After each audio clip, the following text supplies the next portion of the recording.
ازواج جو ہے سارے مسلمانوں کے لیے کیا ہے؟ مائیں ہیں۔ عائشہ رضی اللہ عنہا کی کنیت ہے وہ کیا ہے؟ ام عبداللہ۔ تو پھر احدثہ کا مطلب ہے یہاں پر کوئی نئی چیز آنا چاہیے۔ پہلی حدیث میں دیکھے تھے انما الاعمال بالنیات، اس میں کیا تھا؟ باطنی اعمال کا ترازو ہے۔ دوسرا اس کے نوع، اس کی قسم میں نیا قسم ہی نکال دیا۔ تیسری چیز جس میں بدعت ہو سکتی ہے قدری ہی، قدر یعنی اس کی 3 رکعت کے بجائے 4 رکعت، مغرب میں 3 ہے کیفیت میں، اور پھر زمان اور مکان۔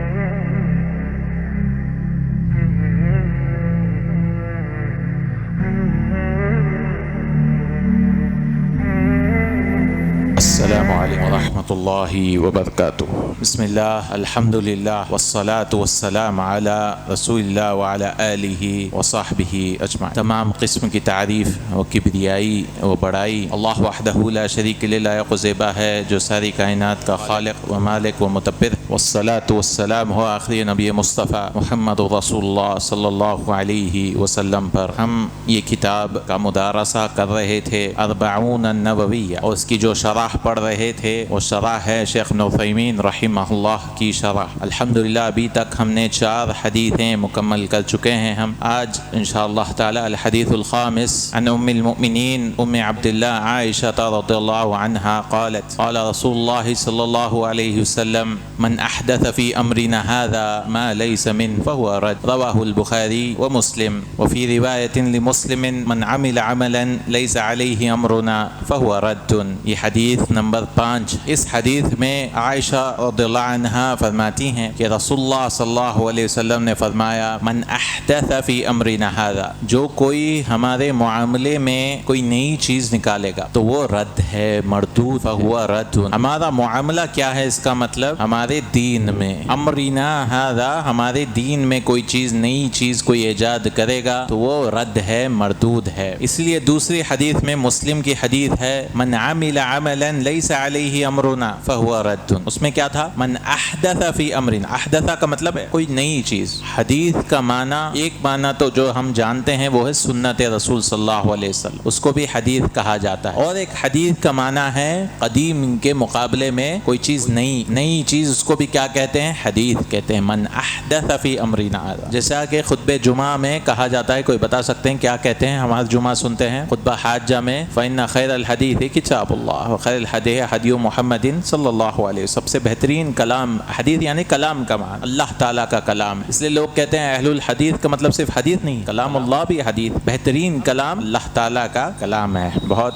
بہترین۔ تو یہ حدیث کا معنی جو ہے یہ چیز ہے۔ تو یہاں پہ کہتے ہیں عائشہ رضی اللہ عنہا، کوئی بتا سکتے ہیں سن وفات کیا ہے عائشہ رضی اللہ عنہا کی؟ ابھی تک ہم نے کئی صحابہ کیے تھے، کسی کو یاد ہے سب سے پہلی حدیث کون راوی تھے؟ انما الاعمال بالنیات، عمر رضی اللہ عنہ۔ ابو بکر صدیق کی خلافت 2 سال تھی، عمر رضی اللہ عنہ کی خلافت کتنے سال تھی؟ 10 سال۔ پھر دوسری حدیث بھی کون سے راوی ہے؟ بینما نحن جلوس عند رسول اللہ صلی اللہ علیہ وسلم، اس کے راوی بھی عمر بن الخطاب۔ تیسری حدیث کیا تھی؟ تیسری حدیث بنی الاسلام علی 5 شہادت ان لا الہ الا اللہ، عبداللہ ابن عمر، دوسری تھی وہ حدیث جبریل، دوسری ہے۔ تیسری بنی الاسلام علی 5، اسلام کے 5 بنیادیں ہیں، اس کے راوی کون ہیں؟ عبداللہ ابن عمر رضی اللہ عنہ۔ ان کی سن وفات 73 ہجری، 73 فرقے ہوں گے نا، اب تو ویسا یاد رکھ سکتے، 73 ہجری۔ پھر اس کے بعد چوتھی حدیث کون تھے راوی؟ کہ ماں کے کوکھ میں تقدیر کے، کہ ماں کے کوکھ میں، پچھلی بار ہم نے کیا تھا کہ ماں کے کوکھ کے، اس میں راوی ہیں عبداللہ ابن مسعود رضی اللہ عنہ، عبداللہ ابن مسعود رضی اللہ عنہ۔ اور آج 5ویں حدیث عبداللہ بن مسعود کی سن وفات ہے 32 ہجری، ان کی سن وفات ہے۔ آج عائشہ رضی اللہ عنہا ہے 58 یعنی 50 پر 8، کیا کہتے ہیں اس کو؟ 58 ہجری میں ان کی سن وفات ہے، 58 ہجری میں سن وفات ہے، یعنی رسول اللہ صلی اللہ علیہ وسلم کی وفات 10 ہجری میں ہوئی تو 48 سال اور عائشہ رضی اللہ عنہا جیے ہیں۔ اس میں حکمت معلوم ہوتی ہے کہ عائشہ رضی اللہ عنہ کا نکاح جو ہے اتنی جلدی عمر میں کیوں ہوا؟ کیونکہ ساری فقہ جو ہے ابھی اور 50 سال جینا تھا، جہاں پہ لوگوں کو، امت مسلمہ کو خواتین کے مسائل، حیض کے مسائل، یہ سارے مسائل سکھانا تھا، جو سارے صحابیات میں سے سب سے بہترین۔ ہم نے پچھلی بار کہا تھا 7 صحابہ ہیں جو مکثرات من الحدیث ہے، کوئی بتا سکتے ہیں کون سے 7 صحابی ہیں؟ سب سے پہلے جو سب سے زیادہ 1000 سے زیادہ حدیث ہیں، ابو ہریرہ رضی اللہ عنہ، دوسرے ابن عمر رضی اللہ عنہ، احسن، تیسرے چوتھے پہ ہیں انس رضی اللہ عنہ، تیسرے انس رضی اللہ عنہ، عائشہ رضی اللہ عنہا، اور 5ویں عبداللہ ابن عباس، اور چوتھے